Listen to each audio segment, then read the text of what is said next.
Hi, Tiffany. Welcome back to my TBR jar. Hi, how have you been? How are you? I've missed you so much. It's been so long. It's been almost too long, right? Do you feel that too? I feel it. You and I are like star-crossed lovers. We're like two ships passing in the night. Today, we have my June TBR, and it's a little bit different because we kind of have a special guest. She's super special. She's super gorgeous. Her name is Cynthia. Cynthia and I are going to choose my TBR. Let's put her right there for now, just so that she's, in frame. I was on YouTube. You know how you are sometimes on YouTube. I was on YouTube and I looked up just like TBR, right? And every single video was a girly. Okay, in the thumbnail was a jar, being like, my TBR jar chooses my TBR. And I was like, is that what everyone's doing now? Listen. If you needed to be convinced that I'm not in on the loop, what? I don't keep up with trends. I'm horrible at it. So this was like a wake-up call where I was like, nobody's doing like regular TBRs anymore. Every single girly has a jar. What am I but easily convinced, easily influenced? So I was like, okay, maybe I should do like a little TBR jar, just because like I've noticed, and like this isn't your fault, Tiffany, this is my fault. I've noticed that the views and the TBRs are not that great. I'm hoping that maybe Cynthia and I, as like a tag team situation, can fix this for the TBR videos, maybe make it a bit more fun. Anyway, what you need to know, Tiffany, is that I want to be fancy. Like, it's been my dream since I was a kid to be fancy, hence the shoplifting. So whenever I receive Ana Luisa jewelry, my life sparkles. Thank you so much to Ana Luisa for sponsoring today's video. In case you don't know, Tiffany, about Ana Luisa, she is that girl. I'm talking high quality jewelry that doesn't make you sad in terms of like what you're paying for it. Their jewelry starts at $39. $39, bro, for stunning, gorgeous jewelry. And you're like, okay, Jordan, prove it to me. I will, you honey bunches of oats, baby girl. This ring is from Ana Luisa. She's gorgeous and she's minimal. I honestly feel like I'm one of those like trendy kind of girls whenever I wear this ring. When I'm wearing this ring, I'm like, people know and can see that I am a girl who's fashionable. These earrings, I feel like a businesswoman. In the 80s, they're stunning. These are my favorite earrings, I think, so far from Ana Luisa. When I ordered them, I was like, oh, those are gonna be cute, whatever. And then when I got them, when I put them in, I was like, wait a minute, something has changed within me. Something is not the same. Now, I don't live in the USA, but if I did, I would be taking advantage of Ana Luisa's fast and free shipping within the USA. But because I do live in Canada, I can also take advantage of their affordable and also fast shipping for international customers as well. I always talk about this, Tiffany, but Ana Luisa, their packaging is for the environment. These babies are recyclable because Ana Luisa cares about the environment, like the impact that they have on it. And I love to see that. Ana Luisa has a warranty on all of their products up to 2 years. All you need to do, Tiffany, is click the link in my description and check out Ana Luisa's website and shop my favorite items. Once again, click the link in my description, check out Ana Luisa, go on their website. It's literally stunning. I love going back to see like what they have that's new. I'm obsessed with Ana Luisa, and that's evident, okay? You know that about me because I'm constantly wearing their jewelry. This specific bracelet, I have not taken off. Since I got it, it's stayed on. You can go look at my videos, my guy. It's on in every single video. It's never tarnished. It's never turned my skin green, nothing. They are the absolute creme de la creme. Once again, click the link in the description, check out Ana Luisa's website, and shop my favorite pieces. Thank you so much to Ana Luisa for sponsoring today's video. First of all, before we go to Cynthia and ask her to make her judgments, her rulings, let's quickly talk about my Patreon's book club pick for June. And that is, of course, When the Wolf Comes Home by Nat Cassidy. We will be reading this book in June for my Patreon. We will also be having a discussion about the book, obviously, for the book club. And the co-host will be Nat Cassidy. Mr. Nat Cassidy is gonna show up for the third time on my Patreon, and we're gonna talk about this book. I can't wait. I love that man so much. It's actually insane. He's the nicest fucking person that you're ever gonna see in your life. If you're interested in checking out my Patreon, there's always a link in the description. You can always do that. We do reading sprints. We do readathons. Literally tomorrow, we'll be starting a new Patreon exclusive readathon, which I'm so excited for. I still need to make my TBR for it. I know, I'm a bad girl. Anyway, When the Wolf Comes Home is about a girl who is struggling kind of on all fronts. Her name is Jess and she's a waitress, and on the night that we meet her, she's been like stabbed basically by a needle. And so she's like, whoa, that's like really gross and unsafe. So I should go see a doctor. But then there's like this kid who is like being hunted or followed by his father. And his father seems like very, very violent, and like that's not the vibe. So Jess is just like not having a great time. Also, her fucking dad is dead. That's like a bummer. I'm so excited to talk about this with Nat. I've already read it. I'm going to reread it and listen to the audiobook. And I just can't wait because I want to know like everything about this. Okay, and I know the man to ask. I do have a few books that I've like already chosen just because like June is kind of a big deal for me, being that I'm like a huge fucking gay person. It's Pride Month in June, and I've never really like celebrated Pride Month, but this month I'm kind of like, I want to like make it like, I'm already pretty loud about the fact that I'm like a raging bisexual, or I guess pansexual. It depends on the day. In June, I want to be even louder. Okay, I want everybody in your family to know that Jordaline wants to kiss girls and trans people and non-binary people. I want to kiss everyone. Okay, I want the whole world to know. And that's kind of what I'm going for in June. I have the Black Hunger, which kind of seems like a bummer. Like it's gay, but it seems like it would like bum me out. I also did specifically choose just gay horror books because I already kind of do talk a lot about just like non-horror gay shit. And I'm probably also just gonna read those as well this month. But anyway, this, from what I know, is about a guy named John. John, whose name is Sackville, which is crazy. Jonathan Pullen was like, how can I make this guy's last name hilarious? And then he named him John Sackville. So John is like pretty sure that he's gonna die soon. John is thinking, I'm gonna write my last will and testament. I'm gonna make sure people know what the hell went on here. It says that his story will take us to the darkest part of the human soul. I do hope that this is gay. I'm pretty sure it's gay. Either way, this is for the redacteds, I think, so I'm gonna read it. A book that I have had for years. I never read it because when it came out, a few people were like, I didn't like that at all. That wasn't good. And so I kind of had it in my head that like, it wasn't good. But then when I mentioned it recently, people were like, that book is actually amazing. What are you talking about? And I was like, whoa, I didn't know. So sorry. And that is Manhunt by Gretchen Felker Martin. Now Gretchen, I think, is gay. I think she's a lesbian. I honestly don't know, actually. Her name kind of gives me lesbian vibes. Anyways, I do know that Gretchen is a trans woman, a beautiful one. And this is about an apocalypse type of thing. I think cis men become zombies. I could be wrong. I did read their latest book, which was called Cuckoo. I really loved it, and then didn't like it so much at the end. But for most of it, I was like, this is like 6 fucking stars. It's amazing. And so I kind of have high hopes for this because I really want Gretchen to pop her pussy on my face, you know? That's a normal thing people say about authors, by the way, just in case you didn't know. Ilgonia. Do you think I could have pronounced that any worse? I don't think I could have. So this is by Samantha Kolsnick, and I'm pretty sure it's similar to Manhunt, kind of, because it's about like an apocalypse and then like the gay people and the apocalypse. And it says on the back too that it's a sapphic coming of age. I've got high hopes for this. Let me know also in the comments down below if you have any other queer horror recommendations. I need to know, like legally, sexually, spiritually, economically, fiscally. I need to know. I started watching a new booktuber, and like, listen, if you know me at all, you know that I'm not a booktube girl, which is a crazy thing to say. I know I make booktube videos, but I don't watch booktube. I started watching this one booktuber called Elliot Brooks. When I tell you that I'm obsessed, she makes really like interesting content, not only just like about books and the things that she's read, but also like discussing things. And like watching her channel, I was like, should I be making discussion videos? Like I kind of want to now, but I'm also like not as eloquent as she is. So that's a problem for me. But anyway, I started watching her channel. She recommended this book, and it's a book I own. And so I kind of want to read it because she really liked it. And that is Nettle and Bone by T. Kingfisher. This is, I don't think that this is gay. Elliot Brooks said to read it, and so I have to read it, Tiffany, legally. She's my new favorite booktuber. Also, let me know in the comments if you have any booktuber recommendations, because like, I don't know, I feel like maybe I should start watching booktube. This is the thing, Tiffany, and we'll get to Nettle and Bone in a second.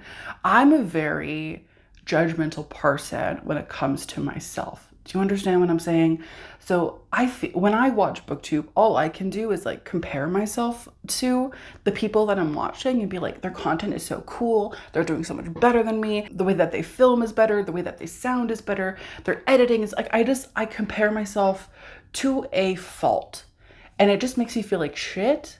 Is anybody else like that? Please let me know. Because of that, I've kind of like stopped watching booktube videos because it just makes me feel bad. And it's not the booktuber's fault, it's my fault because my brain is bad.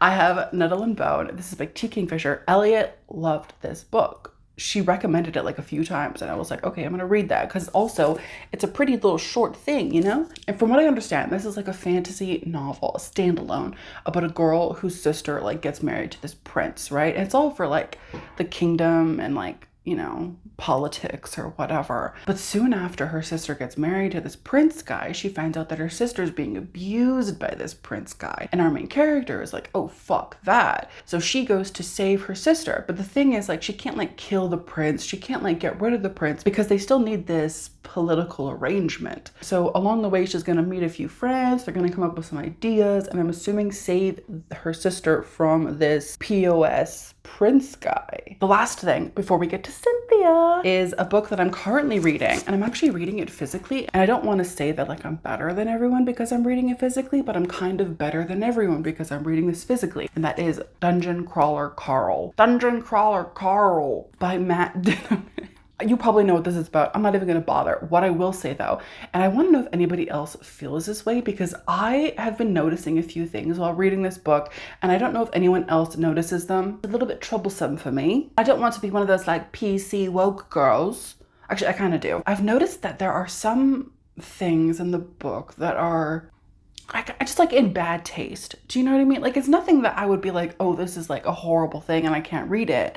It's just these little things where I'm like, are you trying to say something? Are you trying to tell me something about you, Matt? For instance, there's one part of the book, like close to the beginning, where Carl is fighting these goblins and he's in the dungeon, and the goblin is like talking in its language, and the main character, Carl, says, speak English, you're in America, like that kind of thing.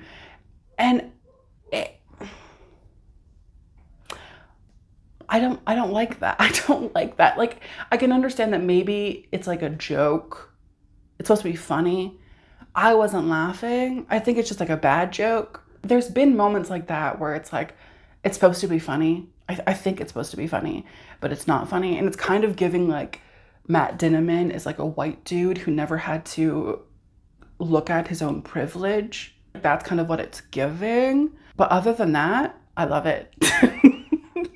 I'm 76 pages in and I'm really enjoying it so far. My favorite character obviously is Miss Princess Donut. She is that girl. She is that bitch. I don't know how I feel about Carl as a character. He's fine, but I'm really in it for the cat. So please let me know if you've also noticed those things in this book and if they also made you feel weird, because it made me feel weird.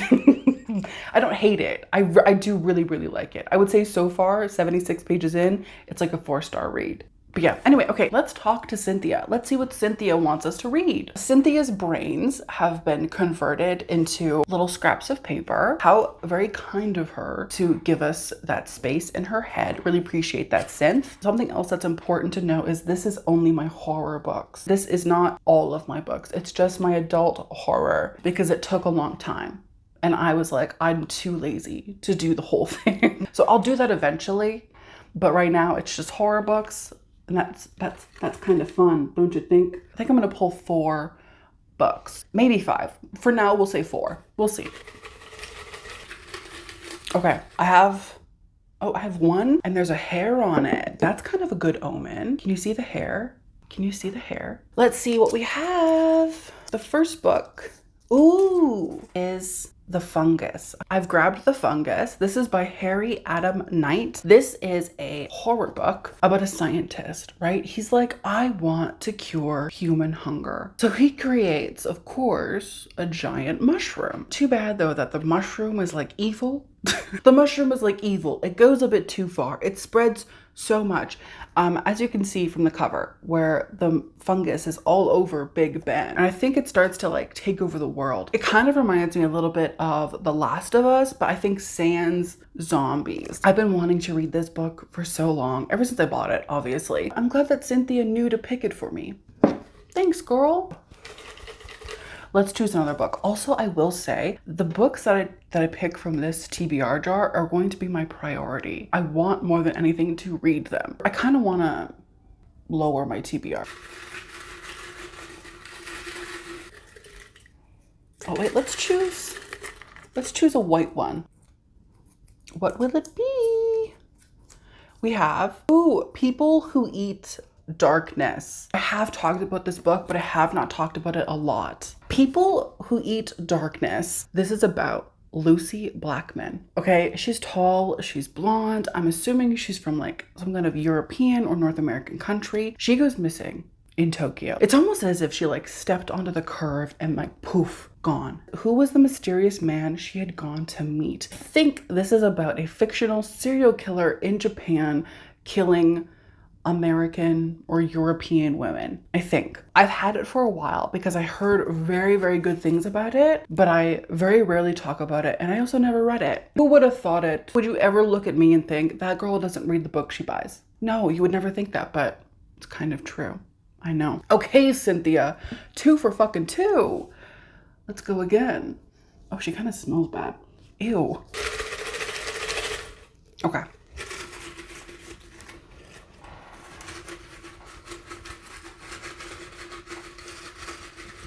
Get one from the very bottom.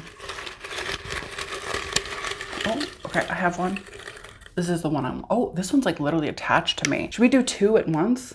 Because this one is like literally on my finger. We'll do these 2 because this one wanted to be picked. Let's start with the white one. This one is The Starving Saints. This is literally a book I just bought it. Before I grab it, let's look at this one. Let's see what it is. Because she wanted to be picked. She really wanted to be picked. And that's Coyote Songs. Oh my God. Okay, so we have a very new release and an old release. Let me grab them. We have The Starving Saints. I just bought this like a week ago. So it's crazy that I already chose it. But this is by Caitlin Starling. Caitlin and I don't have a great relationship. I'm not even gonna lie to you, Tiffany. I don't really like Caitlin's books.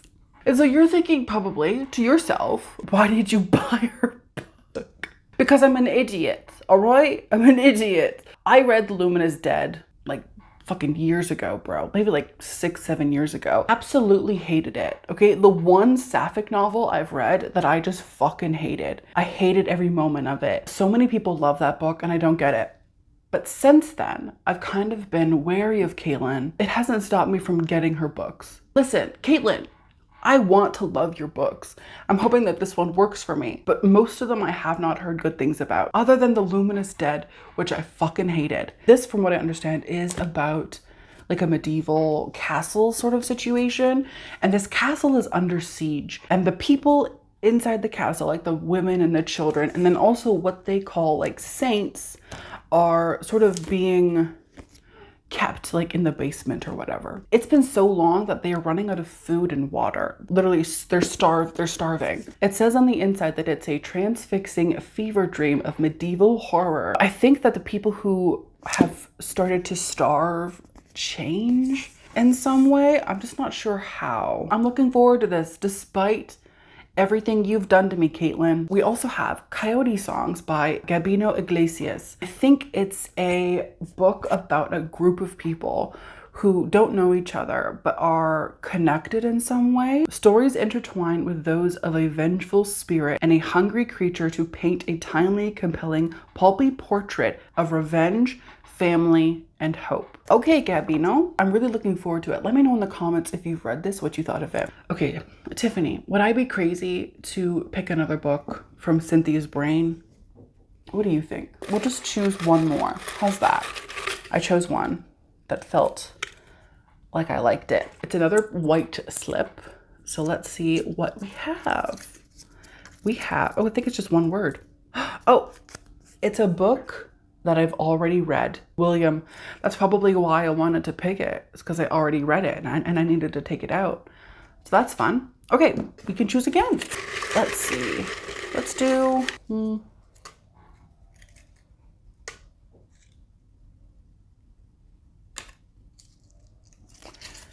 okay, let's do this one. Our last book is The Thicket. This is one that I believe one of my family members, or like my ex-family member, it's a whole thing, got it for me for like Christmas one year or something. The Thicket by Noelle H. Healy. This, from what I understand, is more akin to a thriller novel than a horror novel, at least I think. This is about a girl whose brother is killed by a serial killer. He's killed at a theme park, I believe. She is like dead set on getting justice and revenge for her brother, because she also feels kind of like guilty because she kind of ignored his screaming, which is kind of crazy, but whatever. The killer hasn't chosen his hunting ground at random, and like everyone else, he's planning another visit. I think she's gonna have to like come like, you know, head to head with this killer. It sounds interesting. Let me know in the comments as well if you've read this one. My friends, my family, my familia. Thank you so much for joining me today for this video. Thank you so much also to Anna Louisa for sponsoring this video. Once again, don't forget to click the link in the description to check out Anna Louisa. They've got beautiful pieces. Don't forget also to hit subscribe, because we talk about spooky shit, talk about creepy shit. We talk about Elliot Brooks and Nettle and Bone and shit. Also, please leave me a comment in the comment section about what you think about the new TBR Cynthia and also your favorite LGBTQ plus IA or IA plus horror recommendations. I would love to know your opinions. Thank you so much, Tiffany, for spending this time with me. It's been so much fun. Let's do this again sometime. Thank you so much. Have a wonderful day. I'll see you in my next one. Bye. Goodbye, Tiffany. Goodbye. I miss you. I love you. Goodbye. Goodbye. Goodbye.